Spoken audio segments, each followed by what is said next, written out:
Good morning. It's 55 years this month since the setting up of Asean, the Association of Southeast Asian Nations, wondering if you can name all 10 of them, and we thought we might have a critical look at what they have and what they haven't achieved. That along with new bus services to Pattaya and also some bikers behaving well. All on today's TNT.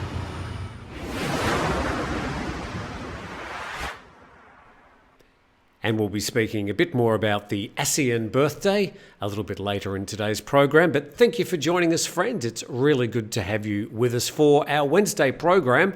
And we start with corruption. Why not? And this is a story from Thai PBS World saying that the deputy head of Thailand's corruption watchdog has been fired for being unusually wealthy. Unusually wealthy. Let's have a look at how unusually wealthy he is. He's the Deputy Secretary General, that means he's 2IC, of the NACC. His name is Prayad Puangchampa, and he was dismissed from service on Monday after he was found to be unusually wealthy by amassing 658 million baht in assets, many of which are being kept abroad. So the chairman signed an order on Monday dismissing Prayad from government service. The NACC also agreed that his assets should be confiscated and become state property. Well, I imagine that would be a matter for the courts to decide. I hope he's going to have at least a fair trial. Then a bit further down, the second last paragraph, just doing some maths here, the assets he illegally attempted to conceal include 6 items worth about 2 million baht in the country, and then 4 other items located abroad worth about 225 million baht. Well, just taking my socks off and counting my toes, I don't get 658 million baht in assets. So not exactly sure where all the assets are, but 658 million baht in assets, investments for a public servant in Thailand. Yeah, I think you would describe that as unusually wealthy. So there he is, looking nice and smug and without a job from Monday and out on the dole queue. Not exactly sure what he's going to be doing, but I imagine he's going to have to go to court to find out exactly where those 658 million baht in assets came from. You are watching Tim Newton today. It's great to have you with us on a Wednesday, and just reminding if you get a moment to subscribe, that would be much appreciated. Let's go to our next story, and we're talking transport and a story from the Tiger. New direct bus from Muang Airport to Pattaya. Okay, we need this. So let's go through the main features, and a new shuttle bus will now whisk people directly from Muang International Airport, which is sort of north of the main city centre, to the tourism and nightlife hub. We need more hubs of Pattaya. The shuttle started trial runs earlier this month and, if successful, may usher in a chain of other convenience bus options. Okay, so the bus service costs 350 baht for a one-way ride, and that'll take travellers as they arrive in Bangkok straight from the airport to Pattaya. I'm sure a lot of people already travelling down to Pattaya from Don Muang and taking advantage of the discount airlines have already got your favourite way of getting there. But 350 baht for a one-way ride, that's probably going to avoid, well, a lot of inconvenience getting from the different transport options in the city. The next, let's see here, we've got it takes about 2 hours to get from Don Muang to Pattaya. It's being run by Bell Travel Service, and the Deputy Director of Operations at the airport says Pattaya was recently voted by passengers to be the most popular destination for people arriving at Bangkok's second biggest airport. And just down the bottom of that article, the Deputy Director said Don Muang is currently welcoming 40 to 50,000 travellers each day, with those numbers expected to rise from October for high season, the majority of which hop on available public transport into Bangkok. The one thing you must say about both Don Muang and Suvarnabhumi Airport is the taxis are so well organised. Now, living here in Phuket, I see the complete mayhem of the taxis organised here at the airport, which is clearly run by some sort of cabal. It's a total mess, and it's a rip-off. I can't say any more about that. That's about as bad as it gets. But you go to the Muang and to Suvarnabhumi, beautifully organised, clean taxis. They've got the uniforms on. It's a really good system. You take a ticket. I've never had to wait more than 2 or 3 minutes to get a taxi. Never had any problems. Always used their meters. Why can't they do that in Phuket? You probably know the answer. Right, to our next story now, and Thailand sees more businesses go bankrupt over 7 months. This story reported also in the Tiger, and it says the Business Development Department revealed yesterday that more than 7,500 businesses in Thailand went bankrupt in the past 7 months, and that number of bankruptcies increased 24% compared to the same time last year. And just a few key notes about that story. Some 5,858 new businesses were created in July, an increase of 12% from the month before. And most of the new businesses, this is quite interesting, they're in construction companies, real estate businesses, and restaurants. Meanwhile, 1,543 businesses went bankrupt in July, and that was an increase of nearly 5.5% from June.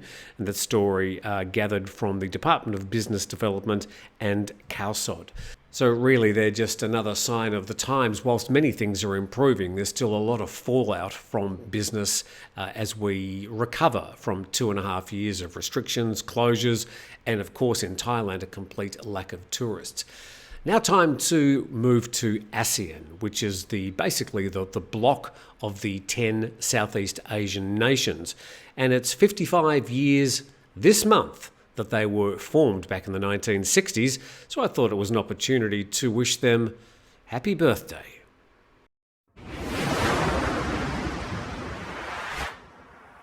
Happy birthday to Asean, the regional Southeast Asian bloc that celebrates 55 years of annual symposiums, forums, conferences and ridiculous group shirt shots.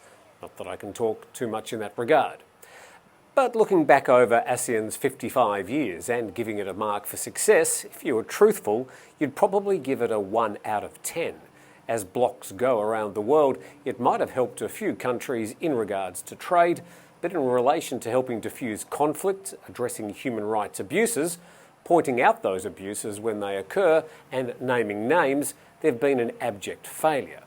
Then again, maybe ASEAN isn't meant to do any of that. Maybe it's just an elaborate regional dog and pony show where the rotating secretariats and chair get to show off their best hotels and regional cuisine to a select few.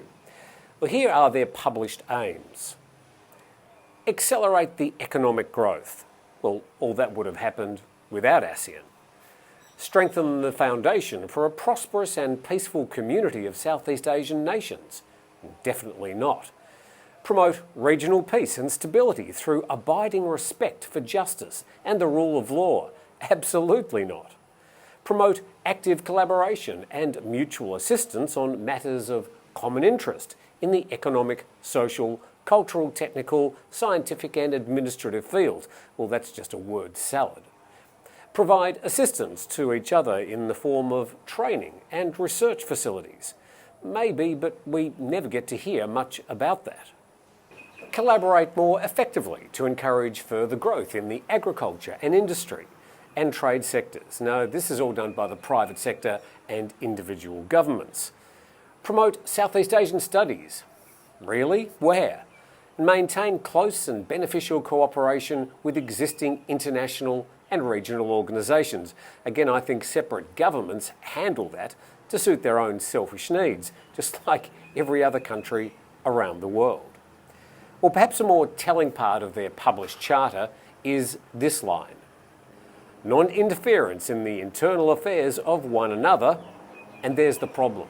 With such a disparate group of nations, with governmental systems ranging from communism to dictatorships, theocratic monarchies and quasi-democracies, even a sultanate, there's almost no commonality for ASEAN to agree fundamentally on anything. So instead they agree on nothing and avoid all the difficult and touchy topics. Since 1967, when ASEAN formed, we've had the Vietnam conflict, the killing fields in Cambodia, successive military coups in Thailand, genocide in Myanmar, extrajudicial drug executions sponsored by governments, human rights abuses that just get ignored, grandstanding presidents, entrenched corruption, and totally different attitudes to matters like illicit drugs and capital punishment. If Asean is meant to strengthen the prospects for people living in Southeast Asia, then it's mostly failed its 55-year mission. I mean, has Asean really achieved anything beyond what two leaders could hammer out in a phone call, or a couple of trade ministers sort out over a cup of coffee and much more cheaply? No. Now with the new RCEP trading bloc, which also includes, in addition to the 10 ASEAN countries, Australia, China, Japan, South Korea and New Zealand, the usefulness of ASEAN comes even more sharply into focus. From a trading bloc point of view, the new grouping will account for 30% of the world's population and 30 to 40% of the world's GDP, pretty much making ASEAN redundant. So, humbly, if in the future ASEAN is going to continue to avoid the difficult questions and not get its hands dirty, I would suggest it's time to scrap it, give away the ridiculous group shirts to the poor, and buy a Zoom account. I'm Tim Newton.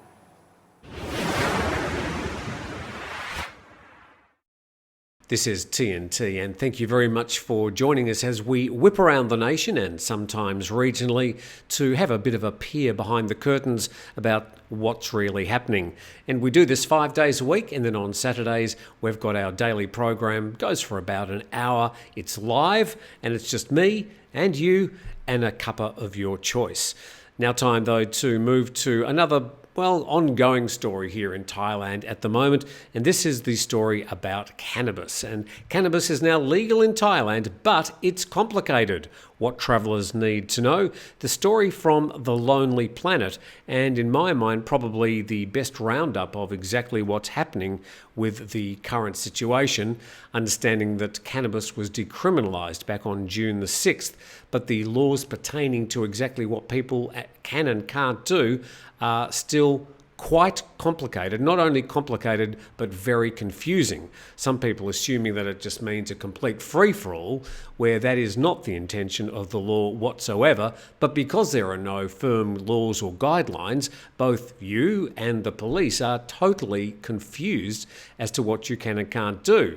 So it's still all a bit hush-hush. Quite a difficult situation for everybody. So this article says that in June, Thailand's Food and Drug Administration removed marijuana and hemp from the Category 5 narcotics list, meaning these substances were essentially decriminalised. And in practice, this change grants Thais the ability to grow and sell marijuana for medical use, which, according to the government, will ultimately position Thailand as a herb hub. Ah yes, another hub. And underneath, of course, but there are caveats. And this is where it gets a little bit more complicated. And so the article goes through quite a subset of different topics, and in my mind is probably the best roundup of the actual situation, and it draws attention to the things that remain in flux whilst we wait for the Thai Parliament to get their pencils out and pass legislation giving the country at least some proper guidelines. So the first part of the article saying the legality and laws around THC are rather confusing, and the article goes on to explain it, saying that Thai authorities have yet to draft legislation. Yes, we're still waiting. A first bill has been presented to Parliament, but at this stage it has not been passed or debated. Of course, there's been other things happening in Thai politics that may slow this process down. And this is an interesting part to the second paragraph saying, as you read this, street-side tables in Khao San Road are groaning under the weight of piles of buds that far exceed the legal THC cap, and that cap is 0.02%, which is a very, very low amount, and probably largely impossible to test unless you are testing every single bud being handed out. No one's going to be selling buds that are lower than 0.02%, of course. In Chiang Mai, a tourist is probably sipping on a high-octane marijuana-laced cocktail. And somewhere on a Thai island, bongs are being ripped in public. Technically speaking, all of these scenarios are illegal, but to this point at least, they've been tolerated. Well, this is the situation, that the genie is out of the bottle, and a lot of this is already happening. The police don't quite know what to do because they don't have any firm guidelines. So they're sort of making it up on the go. If they want to come and arrest you for smoking a bong in public or smoking weed in a bar in Khao San Road, at the moment they technically can. And so you do need to be aware, and I think this article goes a long way to try and explain that situation. The next part of the article says the medicinal use of marijuana is legal, and it goes on to talk about that 0.2. Sorry, it wasn't 0.02, it's 0.2% THC. Generally considered a very small amount of the stuff that gets you high. And then it also goes on to talking about the eating and drinking of marijuana and the ins and outs of recreational use of marijuana. And this paragraph, although much of the marijuana use in Thailand that has followed decriminalisation is recreational, and given that people are increasingly using it in an open and public way, this doesn't mean it's legal. And at bottom, probably the very best advice from this Lonely Planet article, quite simply, don't do it in public. And that would be my very firm recommendation, that despite the apparent decriminalisation, whilst there is a state of flux, you would be well advised just to take it easy and be discreet about your use. You're watching our Wednesday TNT. Thank you so much for dropping in. It's really great having you here. And we've got a nice, happy story to finish with today. The story from Asean Now. And thank you very much to Asean Now for posting the TNT video each day. Hope your readers are enjoying it. Big bikers in show of Greng Jai. No revving of engines late at night because a baby is sleeping. And there they are. All those big bikers hopping off their bikes and walking them past one house, apparently, which has a sleeping baby. And the article says the bikers were wheeling their high-powered machines instead of revving them and creating annoyance because there was a sleeping baby in one of the houses. And the post spoke of Greng Jai, a Thai term that is widely used. Why am I speaking quietly? Because I don't want to wake the baby. Used to mean showing consideration for someone else or their feelings. And the poster joked in the second last paragraph that the bikers looked like thieves in the night, but praised the group. There they go. Well, I would probably and humbly suggest that there are sleeping babies and other people sleeping in other houses that they're whipping past and revving their engines. So it's really good for Sanook and Asean Now to praise these big bikers as they wander quietly past one house. But what about the rest of the sleeping babies and us who are trying to get a good night's sleep? And with that, I say thank you very much for watching today's TNT. Hope we brought you up to date with some of the main stories around Thailand, and we gave ASEAN a bit of a caning as well. In my view, they probably deserve it. Let's see what happens with that association now that the RCEP is in place. Interesting times for ASEAN in the years to come. But from me, thanks for watching, and we look forward to seeing you on Thursday.